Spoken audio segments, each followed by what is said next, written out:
తాజాగా exit polls విడుదలయ్యాయి. Exit polls కోసం దేశవ్యాప్తంగా ప్రజలు ఎంతో ఉత్కంఠంగా ఎదురు చూస్తున్నారు. చివరి దశ పోలింగ్ ముగిసిన అనంతరం సాయంత్రం 6:30 గంటల తర్వాత మాత్రమే ఎగ్జిట్ పోల్స్ విడుదల చేయనున్న నేపథ్యంలో కొంతసేపటి క్రితమే ఎగ్జిట్ పోల్స్ విడుదలయ్యాయి. ఈ నేపథ్యంలో ఏపీ అసెంబ్లీలో ఏ పార్టీకి ఎన్ని సీట్లు వచ్చినాయని ఎగ్జిట్ పోల్స్ కనుక పరిశీలించినట్లయితే కేకే సర్వీస్ నుంచి టీడీపీ 133, వైసీపీ 13, జనసేన 21, బీజేపీ 7, ఇతరులు మాత్రం ఏ సీటు దక్కలేదు. ఇక పీపుల్ పల్స్ కనుక పరిశీలించినట్లయితే టీడీపీ 95 నుంచి 110, వైసీపీ 45 నుంచి 60, జనసేన 14 నుంచి 20, బీజేపీ 2 నుంచి 5, ఇతరులకు మాత్రం 0 మాత్రం. చాణక్య స్ట్రాటజీస్ కనుక పరిశీలించినట్లయితే టీడీపీ కూటమికి 114 నుంచి 125, వైసీపీ కనుక 39 నుంచి 49, ఇతరులు మాత్రం ఒక సీటు గెలుచుకునే అవకాశం ఉంది. ఇక పైనీర్ను కనుక పరిశీలించినట్లయితే టీడీపీ కూటమి 144 ప్లస్, వైసీపీ 31, ఇతరులు మాత్రం 0 ఉంది. ఇక రైజ్ కనుక పరిశీలించినట్లయితే టీడీపీ కూటమికి 113 నుంచి 122, వైసీపీ 48 నుంచి 60, ఇతరులు మాత్రం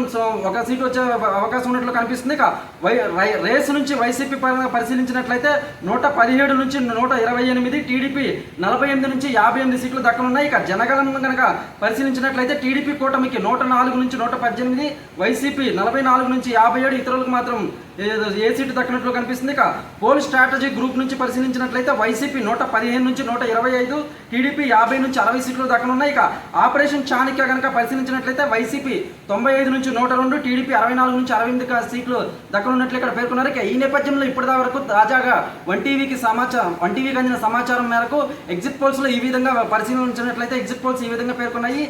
ఇంకా 48 గంటల్లో రానున్న 48 గంటల్లో మాత్రం పూర్తిగా ఫలితాలు మాత్రం విడుదలన్నట్టు సమాచారం.